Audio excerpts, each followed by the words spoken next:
Chess को आप क्या समझते हैं? क्या एक जेन्युइन बोर्ड गेम है? शतरंज आपके जीवन जीने की कला है। जो चीज आपने शतरंज से सीखी वो आपके जीवन में बहुत काम आती है। कैसे किसी डिफिकल्ट पोजीशन से अपने आप को बाहर निकालते हो, कैसे वो पेशेंस रखते हो कि आप अपने आप को कंट्रोल कर पाओ, किस तरह से आप ऐसे हालात में सोच पाते हो कि आगे मुझे कैसे प्लान करना है, आगे मुझे कैसे जीवन जीना है या क्या करना है, ये सब शतरंज से ही सीखा। वैसे चेस की शुरुआत, शतरंज की शुरुआत भारत से हुई थी। कहा तो यही जाता है कि शतरंज एक्चुअल में पहले भारत से स्टार्ट हुई थी 6th सेंचुरी। भारत में चेस के लिए अच्छे अवसर उपलब्ध हैं। मेरा ये मानना है this is also game of Kings and the Kings of game. Chaturanga मतलब 4 रंग, मतलब जैसे हम कहें एक रण में योद्धा होते थे, तो 4 योद्धाओं को मिला के वो बनाया गया। हमारी एकेडमी का नाम है डॉल्फिन चेस एकेडमी। तो बड़ा लोगों को अजीब भी लगता है कि चेस और डॉल्फिन का रिलेशन क्या है। आप अपने आप को एक खिलाड़ी मानते हैं या कोच मानते हैं? अगर आज की डेट में आप मेरी बात करेंगे तो मैं अपने आप को एक कोच के मामले में मैं ज्यादा अच्छा मानता हूँ, ना कि खिलाड़ी।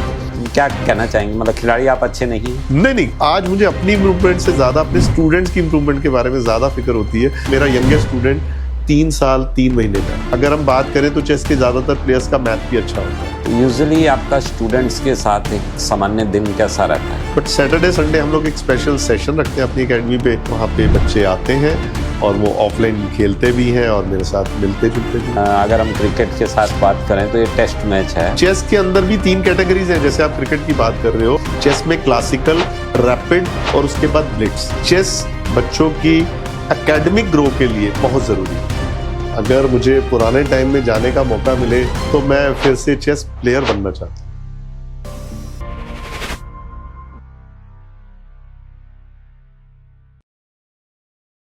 नमस्कार, सत श्री अकाल, वणक्कम, Vande Mataram. Inspiring talks with Ish Narang के नए एपिसोड में मैं ईश नारंग आप सबका स्वागत करता हूँ। अपने शो में हम ऐसी पर्सनैलिटीज से मिलते हैं जिन्होंने जीवन में कर दिया कुछ ऐसा किसी ने ना किया हो जैसा। बस ऐसी ही बहुत सारी पर्सनैलिटीज से हम आपको मिलवाते रहे हैं और आगे भी मिलवाते रहेंगे। आज के जो हमारे मेहमान हैं वो बहुत ही विशेष हैं, क्योंकि अभी तक हम जिनसे भी मिले उन्होंने कुछ ऐसा काम किया, कुछ ऐसा व्यापार किया या कुछ नया किया। इनके बारे में मैं ये कहूँगा कि इन्होंने तो खेल ही कर दिया। यानी शतरंज से बदला जीवन, मोहरों से मिल गया मन का सुकून। यानी कि ये बहुत अच्छी तरह से एक जॉब में सेटल थे, बहुत अच्छा इनका काम चल रहा था, लेकिन कहीं ना कहीं मन का सुकून नहीं था। बहुत बार ऐसा होता है ज़िंदगी में, आपको 2 रास्ते मिलते हैं। एक रास्ता ऐसा जो बड़ा ही स्थिर होता है, उसमें आप बहुत अच्छी तरह से चल रहे होते हैं, आपका फ्यूचर भी सेफ होता है, लेकिन कहीं ना कहीं मन का सुकून नहीं होता। और एक रास्ता ऐसा होता है जहाँ पे आपको स्ट्रगल करना पड़ेगा लेकिन मन का सुकून मिलता है। तो इन्होंने किस तरह से अपने स्थिर जीवन को, अच्छे फ्यूचर को छोड़ते हुए उस रास्ते को चुना जहाँ पर थोड़ा सा स्ट्रगल था। तो मिलते हैं सरदार हरमिंदर सिंह जी से। हरमिंदर जी, आपका बहुत बहुत स्वागत है हमारे शो में। थैंक यू ईश जी, मैं आपका भी शुक्रिया करता हूँ कि आपने मुझे शो में बुलाया और आपने मुझे ऐसा मौका दिया कि मैं अपने वर्ड्स, अपने थॉट्स, अपने विचार लोगों के सामने ला सकूं, ताकि मैं अपने लोगों को और कुछ इस बारे में बता सकूं। सरदार जी जो हैं वो चेस के कोच हैं। कैसे उन्होंने जीवन में चेस को लाया? तो सबसे पहले मैं जानना चाहूँगा कि चेस को आप क्या समझते हैं? क्या एक जेन्युइन बोर्ड गेम है या आप इसको किसी और तरह से परिभाषित करते हैं? इसके बारे में मैं ये कहूँगा ईश जी, सबसे इम्पोर्टेंट आपने ये क्वेश्चन जो पूछा है, देखिए देखने में लगता है सबको कि एक बोर्ड गेम है, एक नॉर्मल सा गेम ही तो है और क्या है। लेकिन अगर सच पूछो तो मेरे मायने में शतरंज आपके जीवन जीने की कला है। अरे वाह, क्या बात है। जो चीज आपने शतरंज से सीखी वो आपके जीवन में बहुत काम आती है, मेरा ये मानना है। किस तरह से आप विपरीत पोजीशंस में, मतलब ऐसी पोजीशंस में जो आपके बिल्कुल अपोजिट होती हैं, आप उन पोजीशन में अपने आप को कैसे एडजस्ट करते हो, कैसे उनको संभालते हो, कैसे किसी डिफिकल्ट पोजीशन से अपने आप को बाहर निकालते हो, कैसे वो पेशेंस रखते हो कि आप अपने आप को कंट्रोल कर पाओ, किस तरह से आप ऐसे हालात में सोच पाते हो कि आगे मुझे कैसे प्लान करना है, आगे मुझे कैसे जीवन जीना है या क्या करना है, ये सब शतरंज से ही सीखा है। पर मैंने कई बार कुछ लोगों से तो ये सुना है कि बड़ा ही बोरिंग सा गेम है, बड़ा पकाऊ, मतलब पक जाता है इंसान, कहने को हाँ, आप बात बिल्कुल कह रहे हो, कई लोगों को इसलिए बोरिंग लगता है, उसका एक बहुत बड़ा रीजन है। हाँ। देखो, सबसे पहले मैंने आपको बताया ना, चेस जो है ना, चेस कई चीजें सिखाती है जीवन जीने। आज का जो युग है, आज का जो यंग जनरेशन है, वो बहुत फास्ट है। अगर आपको समझ में आती है तो देखो, आज का जनरेशन इतना फास्ट है कि वो सब कुछ फटाफट करना चाहता है। हाँ, जबकि शतरंज ऐसी चीज है कि आपको बहुत धैर्य, बहुत पेशेंस सिखाती है कि आपने जो भी डिसीजन लेना है बहुत सोच समझ के लेना है, क्योंकि आपकी एक छोटी सी गलती आपकी गेम को पलट देगी। सेम वही चीज मैं आपको कह रहा हूं कि अगर एक छोटी सी गलती आप करते हो, वो आपके जीवन को पलट देगी। तो इसीलिए मैं कह रहा हूं कि चेस जो है बहुत पेशेंस का गेम है। तो पेशेंस की वजह से कई लोग जो पेशेंस नहीं रख पाते, तो उनके लिए बोरिंग ही लगेगा, उनके लिए बहुत मुश्किल है ऐसा करना, तो उनको तो बोरिंग लगेगा। अच्छा, अभी कुछ समय से मैं देख रहा हूँ शतरंज की लोकप्रियता भारत में बहुत बढ़ गई है पहले के मुकाबले, तो उसके बारे में आप क्या कहना चाहें? क्या शतरंज की लोकप्रियता बढ़ने के पीछे कुछ खास रीजंस हैं, कुछ खास कारण हैं। अगर हम बात करें तो पहले शतरंज जो थी वो सिर्फ और सिर्फ इंडिया के एक स्पेसिफिक एक एरिया में ही खेली जाती थी। अगर हम बात करें तो चेस जो है वो पहले सिर्फ और सिर्फ साउथ में खेली जाती थी। मैं आपको अगर अपने टाइम की बात बताऊं, जब मैंने चेस सीखी थी अराउंड 1989 में। अच्छा जी। जब मैं 19 साल का था, हालांकि मेरी एज काफ़ी थी उस समय, बट मैंने उस समय चेस सीखी और उस समय स्टार्ट की। और उस समय अगर हम सेलेक्ट होते थे नेशनल्स के लिए, तो नेशनल्स अभी जो है वो साउथ में होते थे। तो साउथ इंडिया में जब जाना होता था तो साउथ इंडिया वाले ये समझते थे कि नॉर्थ वालों को तो कुछ आता ही नहीं। अच्छा, ऐसा नॉर्थ भी वालों था? को तो कुछ आता ही नहीं है, ये तो बिल्कुल ऐसे हैं जैसे बिल्कुल अनजान है चेस के मामले में, तो उनको बिल्कुल ऐसा समझा जाता था। तो ये इस तरह से था, तो इसीलिए। बट आज की डेट में सिर्फ और सिर्फ नॉर्थ में, साउथ से ही नहीं, मैं कहूँगा नॉर्थ में भी बहुत से ऐसे प्लेयर्स आ चुके हैं, बहुत से ऐसे टैलेंटेड प्लेयर्स आ चुके हैं, जिनकी वजह से अब नॉर्थ भी एक्सेप्ट किया जाता है चेस की साइड में। और इसीलिए चेस डे बाय डे बहुत पॉपुलर हो रही है। पहले वो सिर्फ और सिर्फ साउथ में पॉपुलर थी, अब वो नॉर्थ में भी बहुत पॉपुलर है, ऑल ओवर इंडिया में पॉपुलर होती है। क्योंकि अब उसका एक और मेन कारण है कि अब जो अभी रिसेंट वर्ल्ड चैंपियन बने हैं वो भी इंडिया से गुकेश डी। तो इसी का मेन कारण होते हुए कि लोगों की नजरों में आ रहा है कि गुकेश डी एक वर्ल्ड चैंपियन जो इंडिया से बन सकता है, तो क्यों ना हमारे बच्चे भी आके जाएं, तो लोगों को क्रेज आ रहा है। ऐसा नहीं, पहले भी वर्ल्ड चैंपियन जैसे हम नहीं विश्वनाथ आनंद रहे, पर मैंने आपको बताया ना, प्रज्ञानंद की बात करें तो नहीं प्रज्ञानंदन विश्व चैंपियन तो नहीं रहे, बट प्रज्ञानंदन एक बहुत अच्छे प्लेयर है, नो डाउट, एक बहुत अच्छे लेवल के प्लेयर है। बट प्रज्ञानंदन से पहले अगर आप बात करें विश्वनाथन आनंद, तो विश्वनाथन आनंद चैंपियन रहे हैं, बट वो भी साउथ है, साउथ से ही है, तो सभी लोग साउथ से ही। प्रज्ञानंदन की भी बात करें तो वो भी साउथ से हैं, मुकेश डी की भी बात करें तो एक्चुअली में वो भी साउथ से ही। तो नॉर्मली प्लेयर साउथ से हैं, बट आने वाले टाइम में जैसे मैं आपको बात करूं, बहुत से ऐसे प्लेयर्स हैं जो नॉर्थ से भी आ रहे हैं, जैसे वैभव सूरी है, और इसी तरह से और बहुत से प्लेयर्स हैं। मैं बात करूं तो कई प्लेयर्स हैं जो नॉर्थ से आ रहे हैं, जिनकी वजह से अब नॉर्थ में भी चेस डेवलप हो रही है और ऑल ओवर इंडिया में डेवलप हो रही है, इसको बूम मिल रहा है एक तरह से चेस। तो वैसे चेस की शुरुआत, शतरंज की शुरुआत भारत से हुई थी? कहा तो यही जाता है कि शतरंज एक्चुअल में पहले भारत से स्टार्ट हुई थी 6th सेंचुरी में। 6th सेंचुरी, जब इसका नाम चतुरंगा कहा जाता था इसको। अच्छा जी। चतुरंगा मतलब 4 रंग। अच्छा, चार रंग। एक्चुअल में वो 4 रंग ये नहीं कि 4 कलर, वो 4 होते थे कि 4 ऐसे मतलब जैसे हम कहें एक रण में योद्धा होते थे, तो 4 योद्धाओं को मिला के वो बनाया जाता। तो 4 योद्धा वो कौन से थे? एक सिपाही जिसको आज हम पॉन बोलते हैं, एक बिशप जिसको हम उस समय ऊंट बोलते थे, और एक नाइट जिसे उस समय हॉर्स या घोड़ा बोला जाता था, और एक रुक जिसे उस समय एलिफेंट या हाथी भी कहा जाता था। तो वो इस चारों योद्धाओं को मिला के चतुरंग बनाया गया था। चतुरंग के बाद इसका नाम हुआ शतरंज। अच्छा। और फिर शतरंज के बाद ये दोबारा से अपने नए रूप में आई, जो आज का रूप है, जिसे हम चेस कहते हैं, प्रॉपर चेस कहते हैं, जिसे हम प्रॉपर चेस तो एक इंग्लिश शब्द है ना? हाँ जी। एक्चुअल में चेस जो है ये देखा जाए तो चेस तो इंग्लिश शब्द है, लेकिन इसके अंदर जो पीसेस के नेम है सब पर्शियन नेम्स। अच्छा, ठीक है।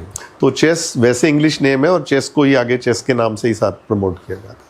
तो मैं यहाँ ये जानना चाहूँगा कि अगर किसी व्यक्ति को कॉम्पिटिटिव चेस में पार्टिसिपेट करना है या चेस खेलना शुरू करना है, तो उसका क्या प्रोसीजर है? क्या किसी एसोसिएशन में रजिस्टर्ड करवाना पड़ता है या ऐसा कुछ है, या कैसे नहीं होता है? ऐसा ऐसा ऐसा कुछ नहीं है। अगर हम बात करें, अगर कोई सिर्फ चेस खेलना चाहता है या उसको आगे थोड़ा आगे जाना चाहता है तो इसके लिए कोई खास रजिस्ट्रेशन की जरूरत नहीं है। बट अगर आप सॉरी, अगर आप एक बड़े लेवल पे जाना चाहते हो, अगर आप नेशनल लेवल पे, अगर आप इंटरनेशनल लेवल पे जाना चाहते हो, तो आपको कहीं ना कहीं कुछ बॉडीज के साथ एसोसिएट होना पड़ता है। जैसे हम बात करें डिस्ट्रिक्ट बॉडीज के साथ, अगर आप एसोसिएट्स होते हैं तो आप डिस्ट्रिक्ट लेवल के एक क्वालिफाइंग टूर्नामेंट्स होते हैं जिनमें आप अचीव कर सकते हैं, आप क्वालिफाई कर सकते हैं। फिर अगर आप डिस्ट्रिक्ट से क्वालिफाई करते हैं तो फिर आपको वहां से स्पॉन्सर करके डिस्ट्रिक्ट जो है वो स्टेट के लिए भेजती है। अच्छा, इसी तरह से फिर आप स्टेट से क्वालिफाई करते हैं तो फिर आप नेशनल्स के लिए जाते हैं। अब नेशनल से क्वालिफाई करते हैं तो आप एशियन और वर्ल्ड चैंपियनशिप्स के लिए आगे जाते हैं। आगे जाते हैं। इसी तरह से आपको प्रमोट किया जाता है with the through channel. Okay, तो मतलब ऐसी कोई एसोसिएशन है जिसका नॉर्मल डिस्ट्रिक्ट्स में सभी एसोसिएशन है, मगर अगर किसी भी डिस्ट्रिक्ट में या कहीं भी आपको एसोसिएशन नहीं मिलती तो आप all India chess federation AICF, अगर आप गूगल पे भी सर्च करेंगे तो AICF इज अवेलेबल। आप AICF से कांटेक्ट करके उनको मेल करके उनसे डिटेल्स ले सकते हैं कि मैं इस एरिया में पर्टिकुलर रहता हूँ, यहाँ की एसोसिएशन के बारे में मुझे गाइड किया जाए। They will guide you.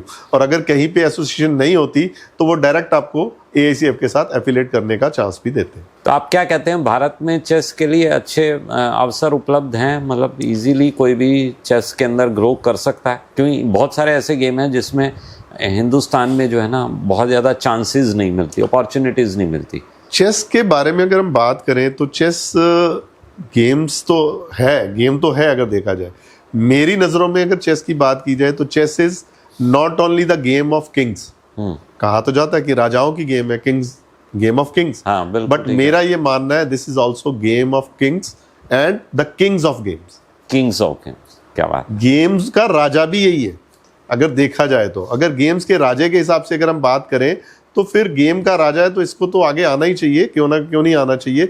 तो मेरा ये मानना है कि अगर इसको थोड़ा बहुत गवर्नमेंट की तरफ से और रिकॉग्निशन मिले तो चेस बहुत अच्छे लेवल पे जा सकती है और चेस में बहुत अच्छा स्कोप है।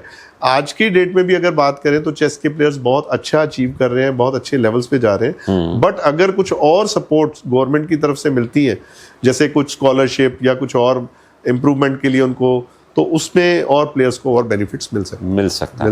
मतलब ये सब चीजें हों तो चेस का एक अच्छा फ्यूचर है। नो डाउट बिल्कुल हो सकता है। चलिए, ये बहुत बढ़िया। चलो, ये तो चेस की बात हुई। थोड़ा सा आप अपने बारे में भी बताएं, क्योंकि आपकी बचपन आपका कैसा रहा, जन्म कहाँ हुआ, शिक्षा दीक्षा, फिर कैरियर की शुरुआत, कैसे आप इस फील्ड में आए, थोड़ा सा उसके बारे में। आज मेरा थोड़ा कुछ गला भी खराब है, सॉरी।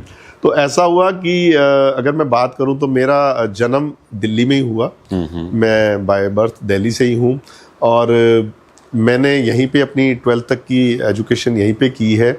और सच मायनों में अगर मैं बताऊं आपको तो मैंने तब तक चेस अच्छे से नहीं खेली थी। हाँ, चेस के बारे में जाना जरूर था कि चेस होती क्या है, खेलते कैसे, बट चेस में इंटरेस्ट नहीं लिया था और चेस को अच्छे से नहीं खेला था। अच्छा। बट इसके बाद कुछ सर्कमस्टांसिस ऐसे हुए कि हम लोग शिफ्ट हुए पंजाब, और पंजाब में शिफ्ट होने के बाद वहाँ मेरे ग्रैंडफादर थे, मेरे फादर के चाचा जी, उनके साथ मेरा मेल जोल काफ़ी था, मेरा मिलना जुलना काफ़ी था। तो उनके पास कुछ लोग खेलने आते थे जो ओल्ड एज होते थे, चेस खेलते थे। तो वहाँ से मेरा चेस का करियर एक तरह से स्टार्ट हुआ। अच्छा। कि मैंने चेस खेलनी शुरू की अपनी अराउंड 18-19 की एज में।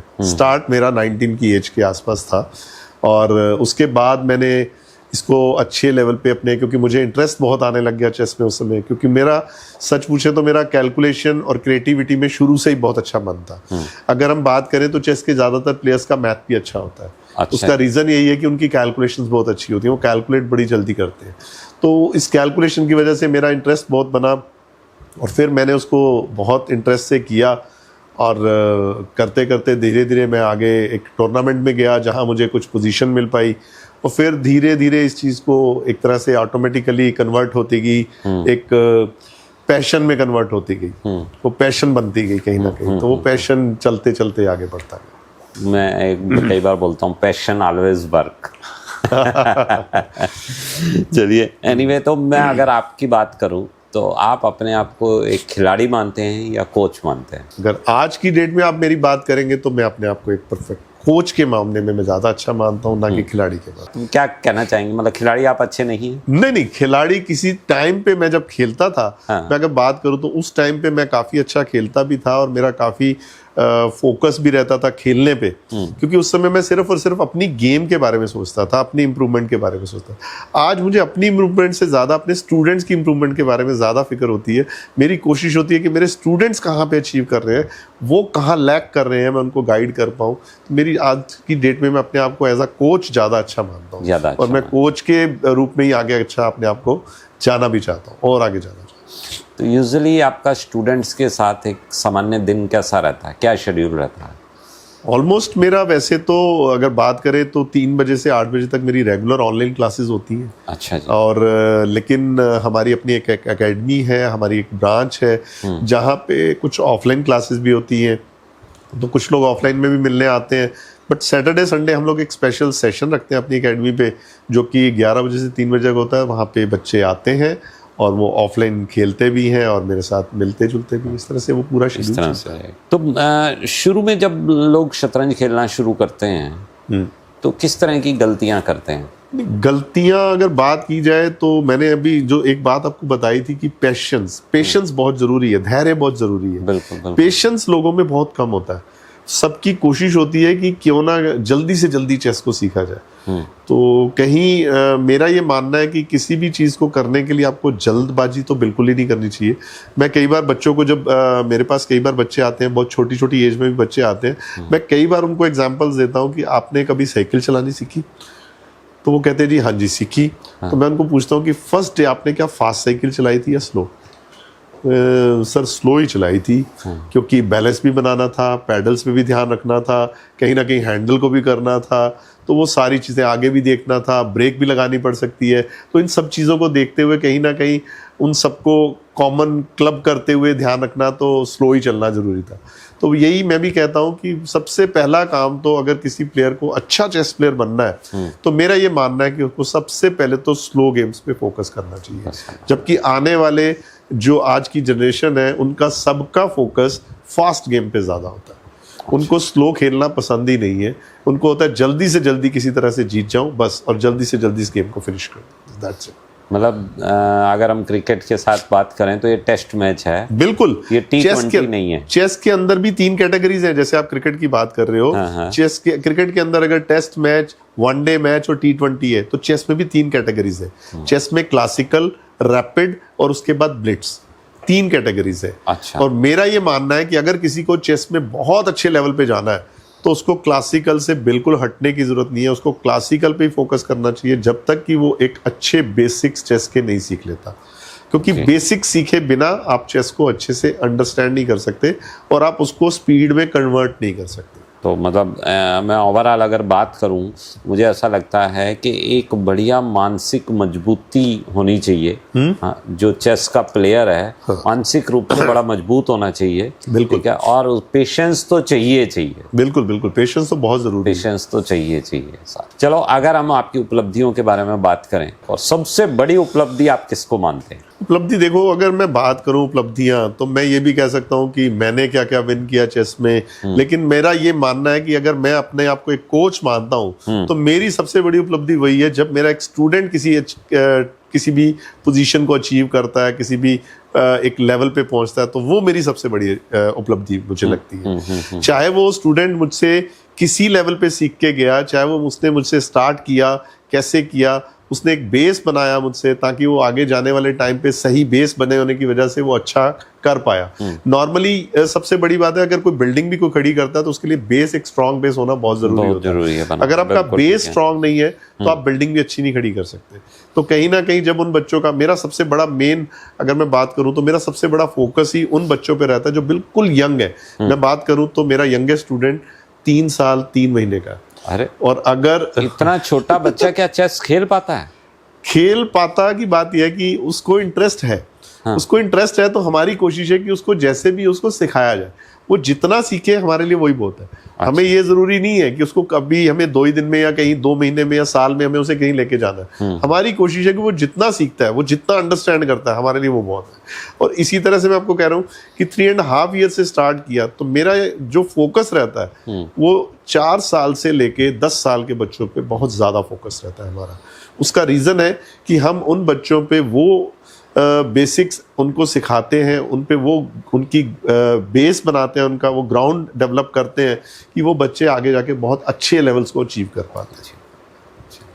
तो अभी आपने बताया कि आप ऑनलाइन क्लासेस भी लेते हैं, तो अभी जैसे एआई जैसी तकनीक, बहुत टेक्नोलॉजी आ चुकी है, तो उससे कुछ हमें हेल्प मिल रही है या ये कहीं ना कहीं हमें नुकसान हो रहा है? इससे क्या आप क्या कहना चाहेंगे इसमें? अगर सॉरी, इसमें अगर मैं बात करूं ना ईश जी, तो बेसिकली देखिए, आपकी बात बिल्कुल ठीक है कि एआई की टेक्नोलॉजी आ रही है और उसके कई बेनिफिट्स भी आ रहे हैं। तो मैं एक बात कहता हूं, मेरा ये मानना है कि किसी भी चीज का अगर कोई प्लस पॉइंट है तो उसका कोई माइनस पॉइंट भी है।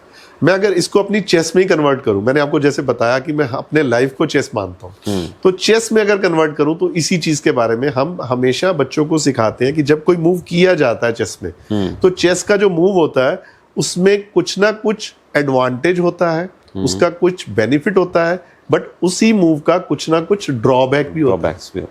उसके ड्रॉबैक्स भी होते हैं। अब आप अगर उसके ड्रॉबैक्स को समझ जाते हो, आप ओपोनेंट की मूव्स के ड्रॉबैक को समझ जाते हो, तो आप उसका बेनिफिट ले सकते हो।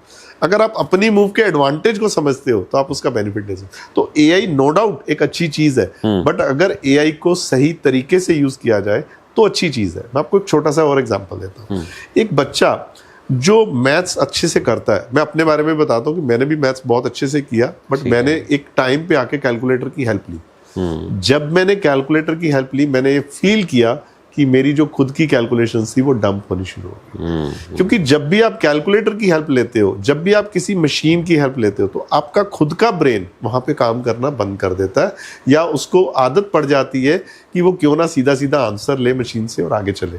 तो कहीं ना कहीं जब आप एआई से हेल्प लेते हो तो आप आंसर को फोकस कर रहे हो, बट चेस के अंदर आंसर नहीं, चेस के अंदर आपको रीजनिंग ढूंढनी है कि इस मूव के पीछे क्या रीजन है, इसके पीछे क्या कारण था जो ये मूव चली गई। मूव तो चल दी, लेकिन मूव का कारण अगर आपने ढूंढ लिया तो आप परफेक्ट वे में जा सकते हो कि अब आप इस मूव को कैसे आगे कंटिन्यू कर सकते हो। ये मेरा मानना है। तो हिंदुस्तान में शतरंज की शिक्षा का भविष्य और आपके प्लानिंग्स क्या हैं? शतरंज की शिक्षा का भविष्य अगर बात करें तो काफी मेरे हिसाब से तो बहुत अच्छा स्कोप है, क्योंकि स्कूल्स आजकल बहुत अच्छे लेवल पे चेस को प्रमोट कर रहे हैं। काफी स्कूल्स जो हैं वो चेस कोचेस को हायर कर रहे हैं अपने लेवल पे, क्योंकि आज की डेट में अगर हम बात करें तो चेस नॉट ओनली एक सिंपल गेम की तरह नहीं है, चेस एक रिकॉग्नाइज्ड गेम की तरह है। अगर हम बात करें तो दिल्ली यूनिवर्सिटी में डीयू में एडमिशन बेसिस पे चेस को एक स्पोर्ट्स कोटा में एक स्थान दिया गया है, एक इसको स्पेस दिया गया। मेरे बहुत से स्टूडेंट्स हैं जिन्होंने चेस को अपनी गेम को एक अच्छे लेवल पे ले जाके डीयू में एडमिशन लिया है basis of chess as a sports quota.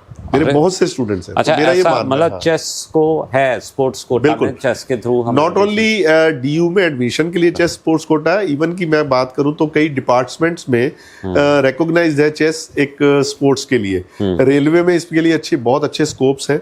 मेरे बहुत से नॉन हैं जो मेरे साथ खेलते थे उस समय, उनकी जॉब्स हैं, वो रेलवे में जॉब कर रहे हैं एज अ प्लेयर, और उनको स्पोर्ट्स कोटा में जॉब मिली हुई है, और वो स्पोर्ट्स कोटा में चेस को खेलते भी हैं from the side of railway और आगे चलते हैं। इसी तरह से नॉट ओनली रेलवे, बहुत सी और अदर कंपनीज या मैं कह सकता हूँ अदर स्पेसेस में भी आपको ये मिल जाएगा, जैसे स्टेट बैंक ऑफ इंडिया में, स्टेट बैंक ऑफ पटियाला में, एलआईसी में, और बहुत सी जगह है जहाँ पे एयर इंडिया में, बहुत सी जगह है जहाँ पे लोग चेस खेलते हैं और वो स्पोर्ट्स कोटा के अंदर काउंट किया जाता है। थोड़ा सा अपने एकेडमी के बारे में भी जानकारी दें। क्या आपकी एकेडमी है, वहाँ आप कैसे करवाते हैं? ऑनलाइन एजुकेशन देते हैं या ऑफलाइन देते हैं? इस जी ऐसा है, जो ये हमारी एकेडमी है ये हमने स्टार्ट की थी 2013 में। अच्छा जी। में हमारी एकेडमी का नाम है डॉल्फिन चेस एकेडमी। अब कई बार मुझसे कई लोग ये क्वेश्चन भी करते हैं कि आपने डॉल्फिन नाम कहाँ से चुना। तो बड़ा लोगों को अजीब भी लगता है कि चेस और डॉल्फिन का रिलेशन क्या है। हाँ, बिल्कुल। बट ये मेरी अपनी एक सोच थी, क्योंकि मैंने कहीं एक पढ़ा था मैंने कि डॉल्फिन फिश जो है वो कहीं ना कहीं ह्यूमन बीइंग्स को, ह्यूमन थॉट्स को बहुत अच्छी तरह से अंडरस्टैंड करती है। कभी आपने देखा हो तो कई बार वो ह्यूमंस के साथ बहुत अच्छे से एक्शन करती हैं, डांस करती हैं जैसे उनको कहा जाता है। तो जब वो ह्यूमन ब्रेन को अच्छे से अंडरस्टैंड करती हैं तो मुझे ऐसा लगा कि ये भी एक ब्रेन गेम है, तो क्यों ना इसको डॉल्फिन के साथ अटैच करके इसको वहीं पे लाया जाए। तो हमने इसका नाम डॉल्फिन चेस एकेडमी रखा इस तरह से। बेसिकली हमारी एकेडमी जो है पहले स्टार्ट हुई थी 2013 में, तो उस समय हम ऑफलाइन मोड में थे और हम लोग एक सिंपल वे में बच्चों को चेस कोचिंग दे रहे थे। बट उसके बाद धीरे धीरे हमने इसको कंटिन्यू करने का प्लान किया कि हम क्यों ना इसके लिए एक प्रॉपर ऐप या कुछ एक ऑनलाइन प्लेटफॉर्म बनाए जिससे बच्चों को आगे गाइड किया जा सके। लेकिन हम अभी उस प्रोसेस में ही थे। हमने इसको स्टार्ट किया था इस प्रोसेस को 2018 में। 2018 में हमने इसको ऑनलाइन में कन्वर्ट करना शुरू किया, तो हमने ऑनलाइन इसके लेसन्स वगैरह डेवलप करने शुरू किए ऑनलाइन में। लेकिन अनफॉर्चुनेटली उस समय कह सकते हैं कि वो टाइम ऐसा आया, उसके बाद 2020 में कोविड आ गया। उस समय सारी दुनिया, सारा वर्ल्ड जो है वो कहीं ना कहीं ऑनलाइन में कन्वर्ट हो गया। तो ऑटोमेटिकली जो हमारे लेसन्स डेवलप हुए थे हम भी ऑटोमेटिकली ऑनलाइन में कन्वर्ट हो गए। तो उस कन्वर्जन के बाद हम कंप्लीटली अभी ऑनलाइन में चल रहे हैं। बेसिकली हमारा फोकस जो है, हमारा टोटली फोकस जो रहता है वो ऑनलाइन क्लासेस पे रहता है। But we have our on offline branch. हमारे पास अपनी एक ऑफलाइन ब्रांच अभी भी है। कोविड से पहले हमारी 8 ब्रांचेस थी, but right now we have only 1 branch जो कि अभी Delhi near Janakpuri east metro station के पास है। और वहाँ पे बच्चे आते हैं अपनी प्रैक्टिस वगैरह के लिए, अपने डाउट्स क्लियर करने के लिए, कुछ ऑफलाइन क्लासेस के लिए। तो ऑफलाइन क्लासेस अवेलेबल हैं, अगर कोई चाहे तो वो हमारी एकेडमी पे रहती हैं।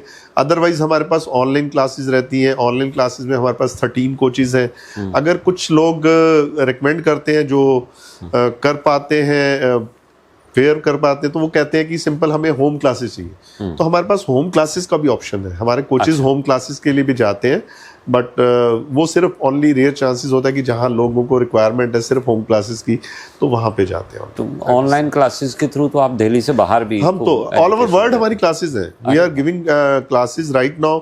अगर मैं बात करूँ तो हमारी classes USA, UK, even Australia, New Zealand, we have students from all these countries. या so even we are in pan India, we are doing already pan India right now. मैं कह सकता हूँ कि हमारे पास साउथ से भी स्टूडेंट्स हैं। नॉट ओनली कि साउथ, जहाँ पे कि चेस की बहुत ज़्यादा, मैं कह सकता हूँ कि इतनी ज़्यादा अवेयरनेस है, उसके बावजूद साउथ से हमारे पास स्टूडेंट्स हैं, नॉर्थ में स्टूडेंट्स हैं हमारे पास बहुत स्टूडेंट्स हैं। मतलब इस तरह से हम कह सकते हैं कि north, south, even all world से हमारे पास स्टूडेंट्स। तो आपने बहुत अच्छा बताया कि आप दूर दूर तक आप ऑनलाइन जो है एजुकेशन दे रहे हैं चेस से रिलेटेड। वो तो नेचुरली है कि आज की डेट में जिस हिसाब से वर्ल्ड जो ग्रो कर रहा है, तो ऑनलाइन तो एक जरिया बन चुका है अपने आप को आगे से आगे लेके जाने। तो पेरेंट्स को आप क्या सलाह देना चाहेंगे कि बच्चों को चेस सिखाना चाहिए या नहीं सिखाना चाहिए? कुछ पेरेंट्स थोड़ा सा डीमोटिवेट करते हैं कि नहीं चेस नहीं खेलना, कुछ पेरेंट्स कहते हैं हाँ खेलो। तो क्या आपकी तरफ से क्या सलाह? इसके मामले में मैं कहूँगा, मैं खुद सेंट फ्रांसिस जनकपुरी स्कूल में एज अ कोच जाता रहा हूँ और कोचिंग देता रहा हूँ बच्चों को।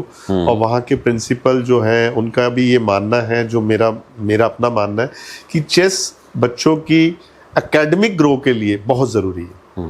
एकेडमिक ग्रो के लिए बहुत ज़रूरी है, क्योंकि इससे सबसे इम्प्रूवमेंट, जो सबसे बड़ी बात मैं मानता हूँ, वो ये है कि बच्चों का फोकस और बच्चों की कंसंट्रेशन बहुत अच्छे लेवल पे डेवलप होती है, जिससे कि बच्चों को ये समझ में आता है कि जब भी वो कोई काम कर रहे हैं, सपोज वो स्टडी कर रहे हैं, वो अपनी कोई भी स्टडीज कर रहे हैं, एकेडमिक स्टडीज कर रहे हैं, लेकिन उनका फोकस अगर उस चीज़ पे है तो वो बड़े अच्छे से उसको समझ पा रहे हैं और बहुत जल्दी उसको ग्रो कर पा रहे हैं। तो उनको उसमें ज़्यादा टाइम देने की जरूरत नहीं पड़ती। मेरा ये मानना है कि चेस आपकी एकेडमिक ग्रो के लिए भी बहुत ज़रूरी है। इवन कि मैं अगर बात करूं तो हम लोग खुद अपनी एकेडमी पे पीटीएम्स करते हैं।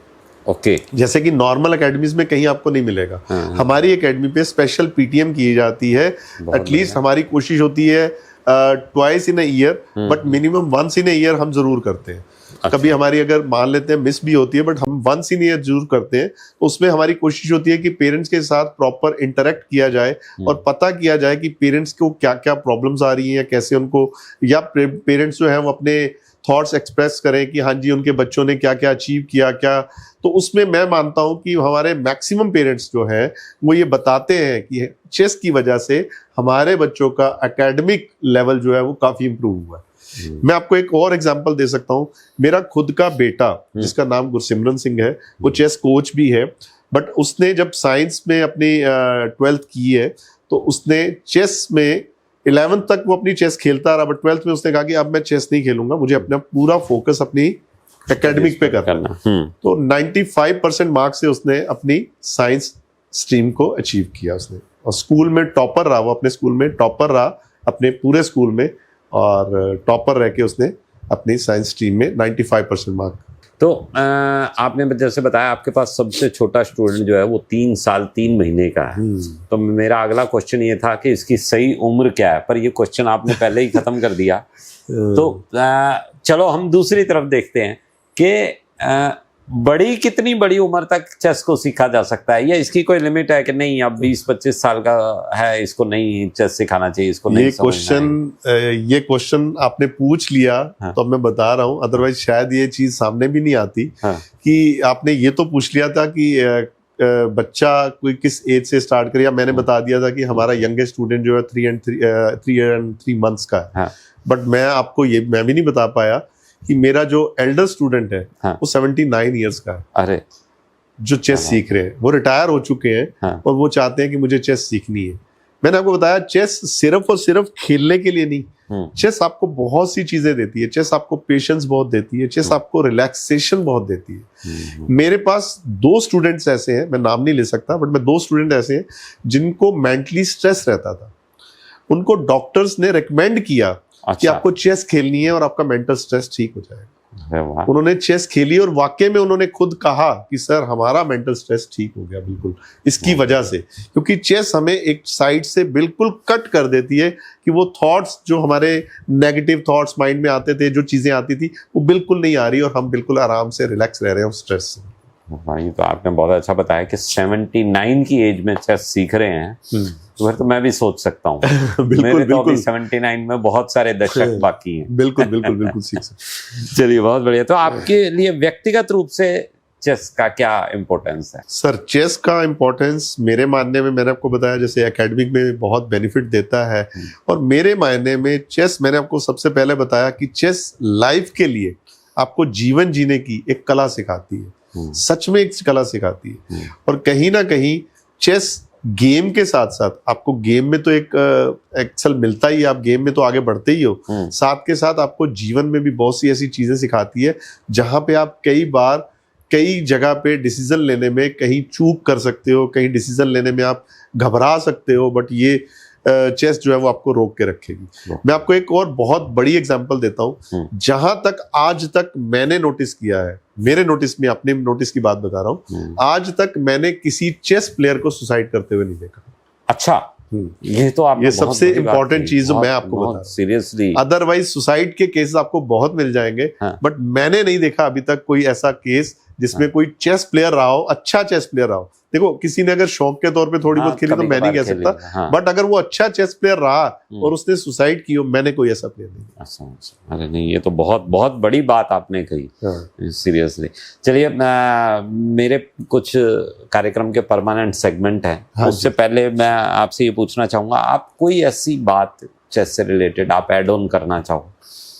मेरा ये मानना है कि चेस में सिर्फ और सिर्फ बच्चे का, अगर आप बच्चे को चेस सिखाना चाहते हो तो सिर्फ और सिर्फ बच्चे का चेस खेलना इम्पोर्टेंट नहीं है, कहीं ना कहीं पेरेंट्स का एक बहुत बड़ा रोल रहता है उसमें।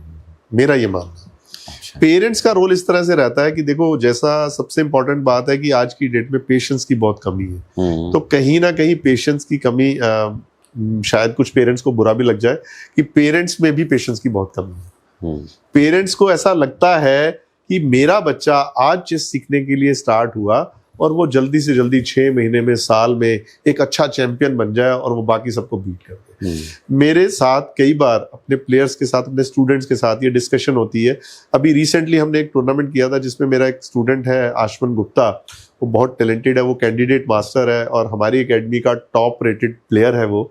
और अगर मैं बात करूं तो उसके साथ भी मैंने डिस्कस करते हुए पूछा कि आशमन, आपको क्या फील होता है कि पेरेंट्स को ऐसा क्या करना चाहिए या क्या स्टूडेंट्स को करना चाहिए जिससे कि वो अपनी चेस को इम्प्रूव कर पाए। तो उसका यही मानना था सबसे पहले कि आपको पेशेंस रखना चाहिए। सबसे पहले आपको बहुत जल्दी आगे बढ़ने की, टूर्नामेंट विन करने की इतनी ज़्यादा नहीं होनी चाहिए, क्योंकि आपने ये तो देखा, पेरेंट्स ये तो देखते हैं कि ये बच्चे ने भी चेस खेलनी शुरू की है, मैंने भी चेस खेलनी शुरू की है, या मेरे बच्चे ने भी चेस खेलनी शुरू की है तो ये आज ही चैंपियन बन जाए। लेकिन मुश्किल ये होती है, उन्होंने ये नहीं देखा कि जो दूसरा बच्चा है उसने पिछले कितने पास टाइम में कितना हार्डवर्क किया है चेस के लिए, कितनी स्ट्रगल्स की हैं, कितना सैक्रिफाइस किया उस चेस के लिए। अगर मैं इस बारे में बात करूं तो ये चीज हर कोई नहीं देख पाता। बिल्कुल।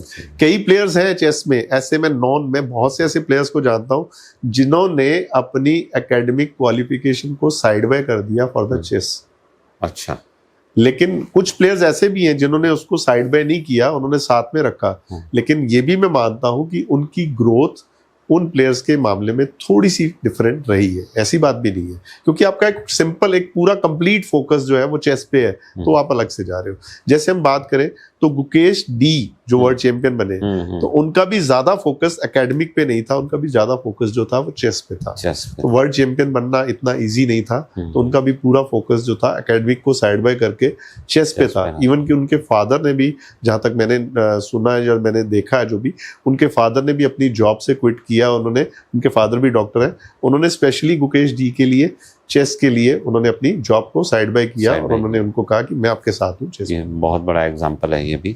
अच्छा, एक चीज़ और बताएं, अभी किसी भी स्पोर्ट्स में जाते हैं, हम क्रिकेट में जाते हैं, क्रिकेट में आईपीएल है, बैडमिंटन में भी आईपीएल टाइप कुछ है, कबड्डी में भी है, काफ़ी सारे गेम्स में ऐसा आ चुका है। तो और उसमें बहुत एक अच्छी अर्निंग हो जाती है प्लेयर की।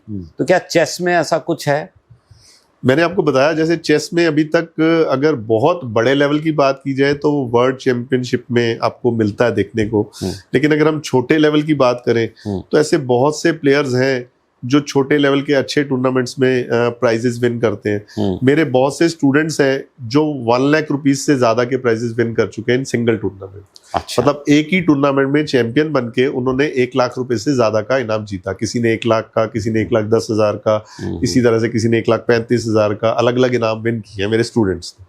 और अगर मैं बात करूं तो आने वाले टाइम में और भी इससे बड़े टूर्नामेंट्स होने वाले हैं। जैसे कि अभी एक दिल्ली में एक टूर्नामेंट होने वाला, अभी रिसेंट मैं बताऊं तो वो टूर्नामेंट जून में है, दिल्ली। अच्छा। जून 2025 में। तो उसमें फर्स्ट प्राइज जो है, जो लोअर लेवल के बच्चे, जैसे उनमें 3 कैटेगरीज हैं। एक कैटेगरी है जो कि ग्रैंड मास्टर्स वगैरह के लिए, जो अपर लेवल के चेस प्लेयर्स के लिए, उसमें फर्स्ट प्राइज 8 लाख रुपीस का है। अच्छा। और जिसमें जो सेकंड कैटेगरी है, जिसमें बिलो 1900 रेटिंग होती है चेस में, उस लेवल के प्लेयर्स खेलते हैं, उसमें फर्स्ट प्राइज 4 लाख रुपीस का है।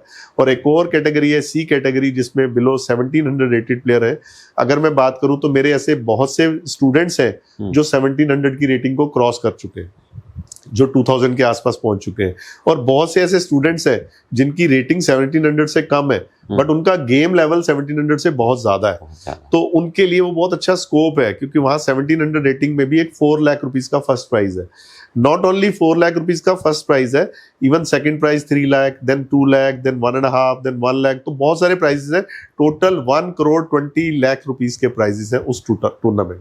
क्या बात, बहुत बढ़िया। मतलब ऐसा नहीं है कि सिर्फ यहाँ पर हो, किसी और गेम में हो, चेस में भी ये अपॉर्चुनिटी अवेलेबल है। बिल्कुल। चलिए, कार्यक्रम को फिनिश करने से पहले हमारे परमानेंट सेगमेंट है, तो ब्रीफ में मैं चाहूँगा, एक अगर आपको किसी टाइम मशीन के थ्रू पुराने समय में, बीते समय में जाने का मौका मिले, कोई ऐसी चीज़ जो आप चेंज करना चाहें?